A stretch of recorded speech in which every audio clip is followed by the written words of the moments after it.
Isipin mo yung yung tumatakbo ka sa isang treadmill. Oo, nakakapagod yun. Sobrang nakakapagod. Pawis na pawis ka, hinihingal ka, ramdam na ramdam mo sa binti mo yung pagod. Tapos feeling mo ang layo-layo na ng narating mo, di ba? Yun nga eh. Tapos pagtingin mo sa paligid, nandun ka pa rin. Wala ka talagang pinuntahan, as in zero progress. Naku, totoong-totoo yan. 'Di ba?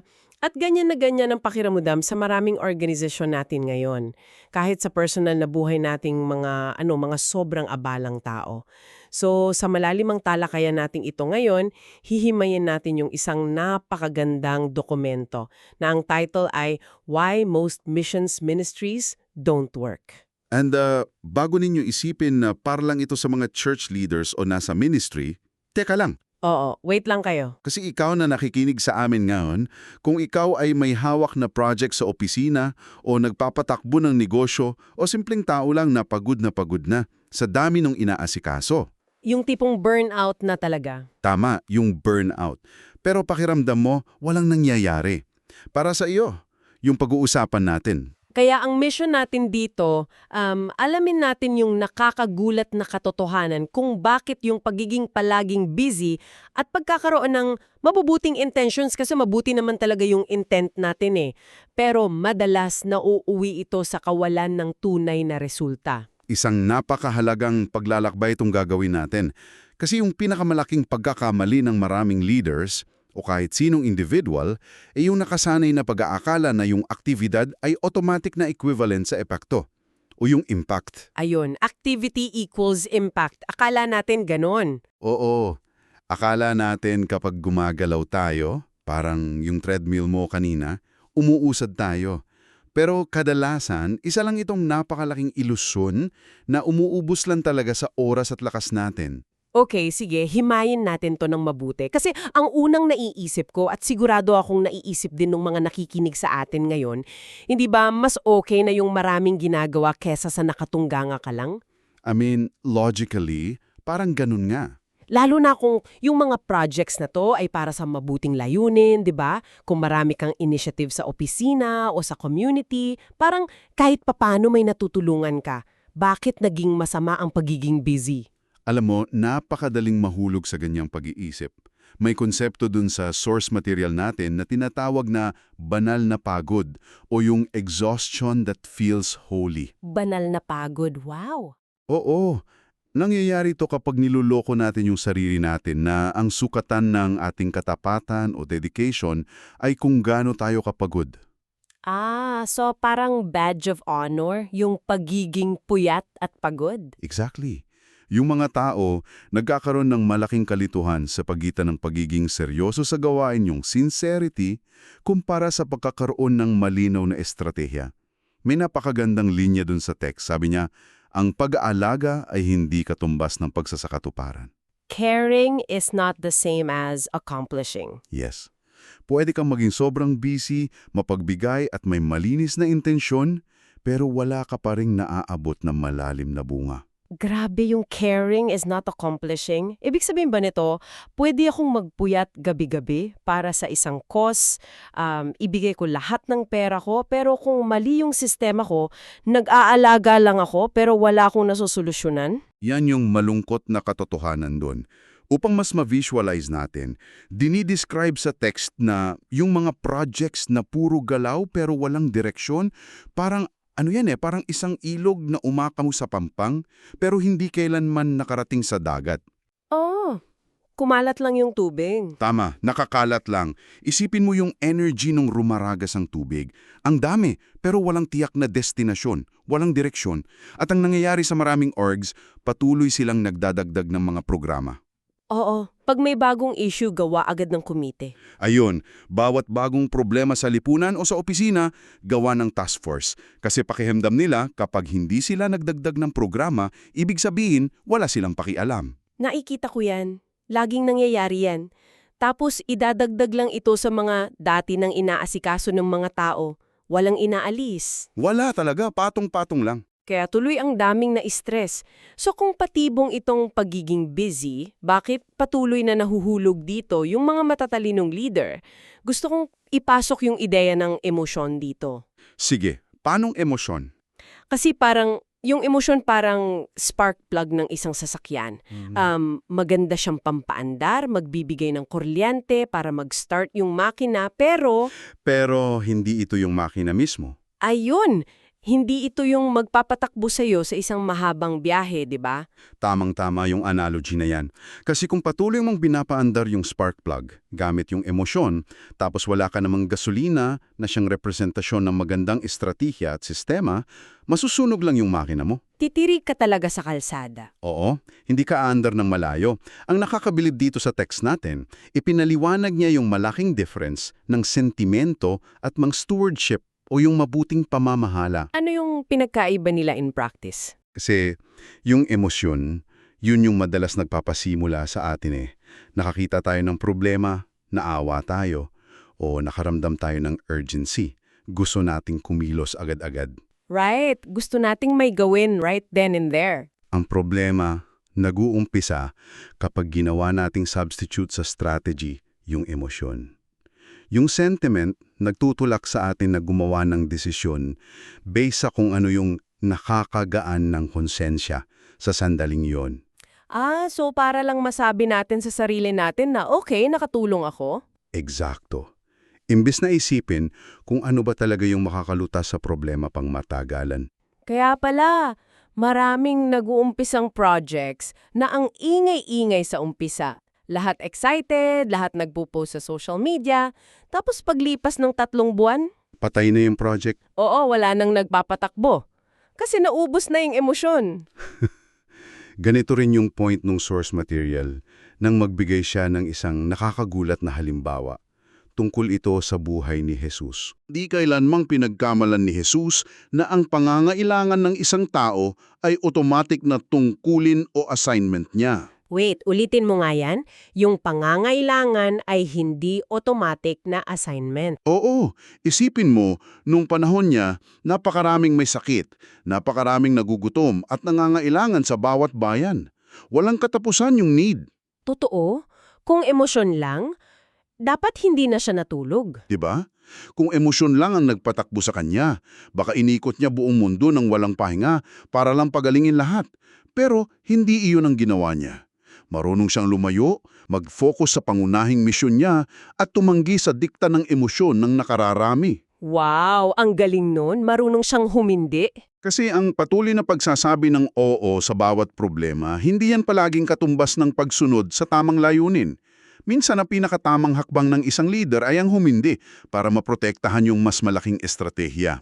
Alam mo, binabasag talaga niyan yung culture natin na kapag may nangangailangan, kailangan ikaw yung mag-save the day. Kasi tag humindi ka parang ang sama-sama mong tao. Nakakaglat, di ba? Sobra, ang hirap bitawan ng guilt na yun.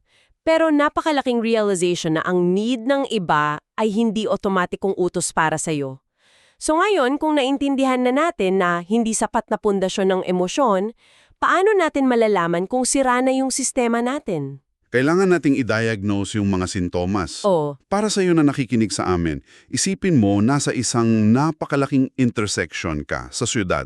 Tapos sira lahat ng traffic lights. nako ang lala niyan. Sobrang gulo, nagkakabuhol-buhol yung mga sasakyan, maingay, puro busina, lahat nagmamadali pero walang umaabante. Yan yung perfectong picture ng kalituhan sa loob ng isang org. Pero may isang simptomas dun sa text na gusto kong usisain at medyo i-challenge. Sige, ano yon? Yung tinatawag na unclear ownership o hindi malinaw na pananagutan. Sabi sa text, masama raw kapag ang lahat ng tao ay nagmamay-ari sa isang proyekto. Bakit naman naging masama yun? Hindi ba mas maganda yung team effort? Yung tipong lahat may say. 'Di ba? Kapag lahat nagmamalasakit, mas maraming utak ang nag-iisip, mas mabilis yung trabaho, bayanihan kumbaga. In theory, napakagandang pakinggan ng bayanihan. Pero sa katotohanan ng pamamahala, sasagutin ko yan gamit mismo yung text natin.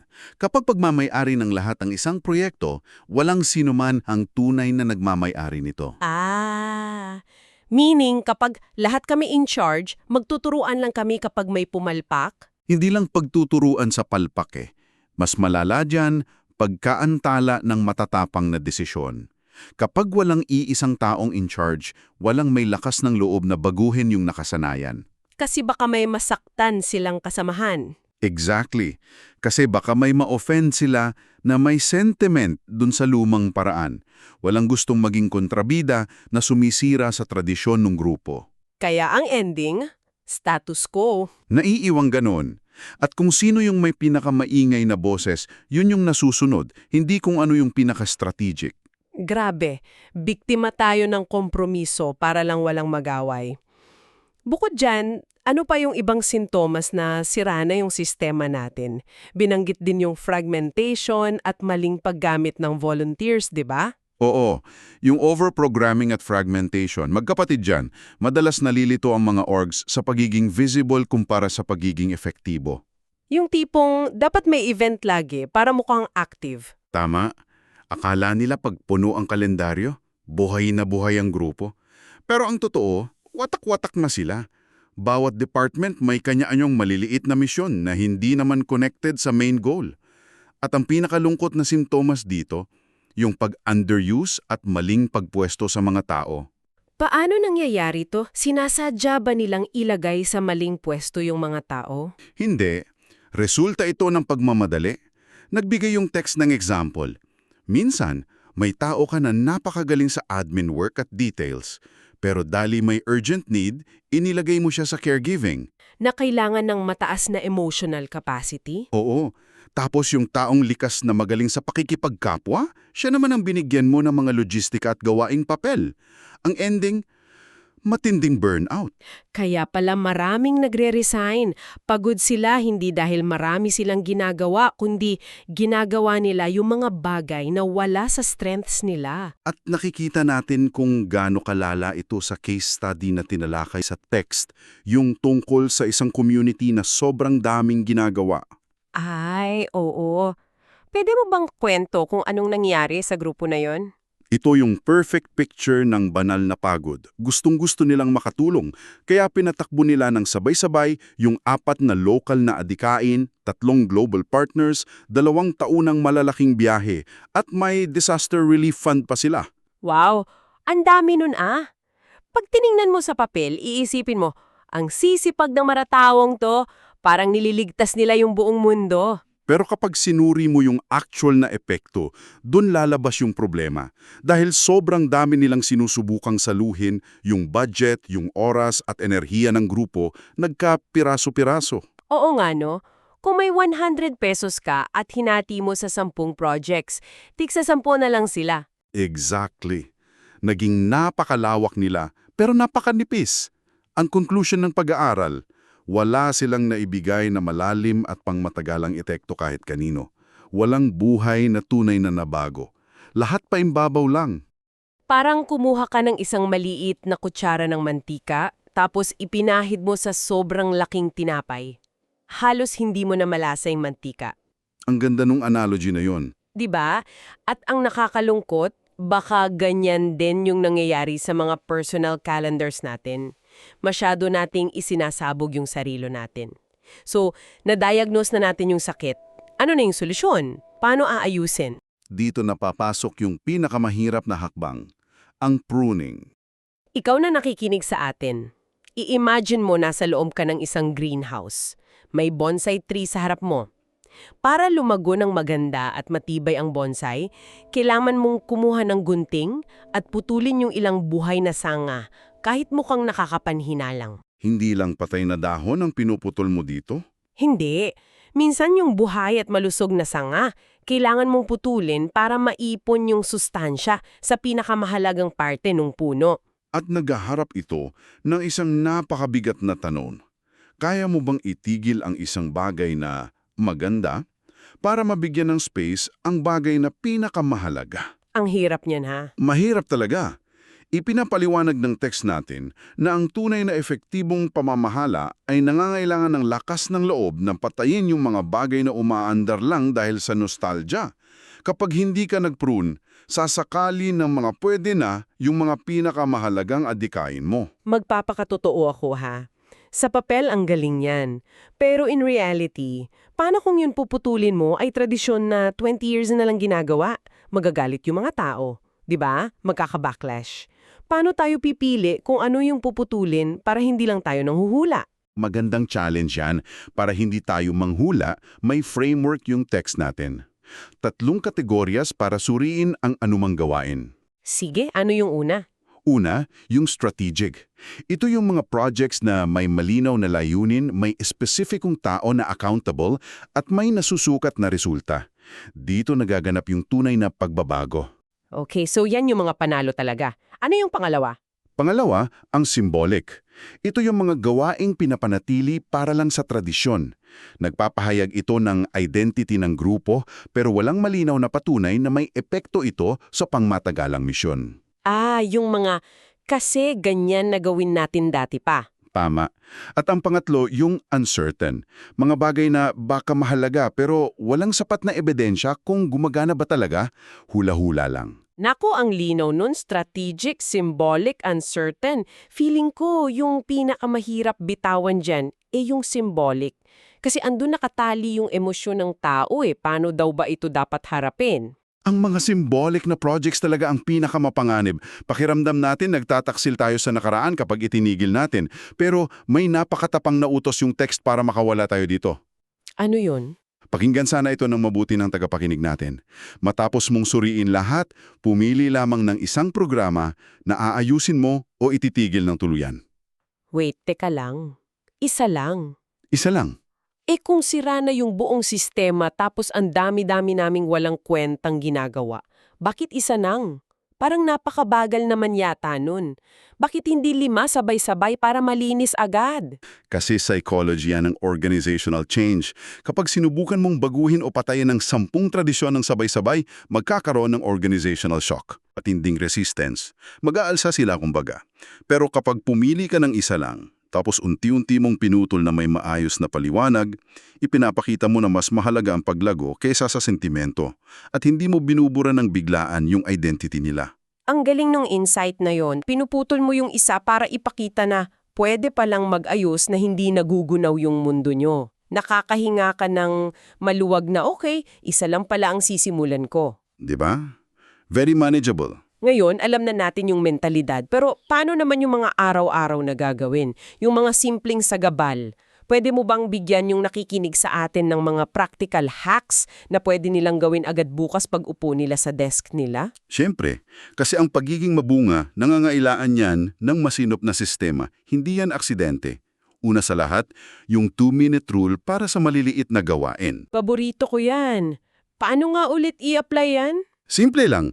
Kung yung isang action ay kayang tapusin in 2 minutes or less, like pagsagot sa email, pag-approve ng document, o pag-text sa katrabaho, gawin mo na agad. Huwag mo nang ilagay sa to-do list mo. Totoo yan. Kasi minsan yung maliliit na yon naipon Tapos nagiging kalat sa utak. Umuupang ng libreng space sa isip mo buong araw. Umuubos ng mental energy, kaya gawin mo na agad para tapos na. Pangalawa, gumawa ka ng waiting for list. Waiting for list? Ano yung ilalagay dun? Ilista mo sa isang hiwalay na papel lahat ng bagay na nakadepende sa ibang tao bago mo maituloy. Halimbawa, approval ng boss mo, sagot ng client o budget. Tapos ilagay mo rin kung kailan ka huling nag-follow up. Para hindi mo na rin isipin kung nasan na yung project. Eksakto. Inilalabas nito yung anxiety sa utak mo at napipigilan nito yung tinatawag na silent drift. Yung sitwasyon na namamatay na lang yung project kasi nakalimutan nyo na pareho kung sino ang next na dapat gumalaw. Sobrang practical niyan. At para sa huling hack natin, ano yung may pinakamalalim na ehersisyo sabi dun sa text? Ito yung the stop doing exercise. The stop doing exercise. Okay, paano to? Hindi lang ito sa kalendaryo sa psychology natin to. Tukuyin ninyo yung isang gawain na ginagawa nyo na lang kasi nakasanayan na. Tapos, isulat nyo. Bakit ba natin to sinimulan noon? Ano ba nagiging epekto nito ngayon? At higit sa lahat, ano kaya ang mas mapapabuti natin kung sakaling itigil na natin ito? So babawiin mo yung resources doon sa patay na project. Tama.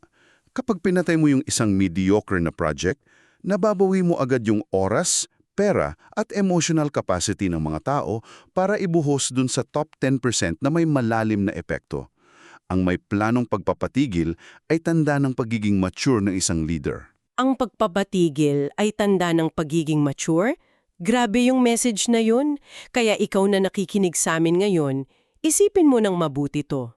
Katapatan sa anumang misyon ay hindi nasusukat sa dami ng kilometrong tinakbo mo sa treadmill, kundi sa lalim ng epekto ng bawat hakbang mo.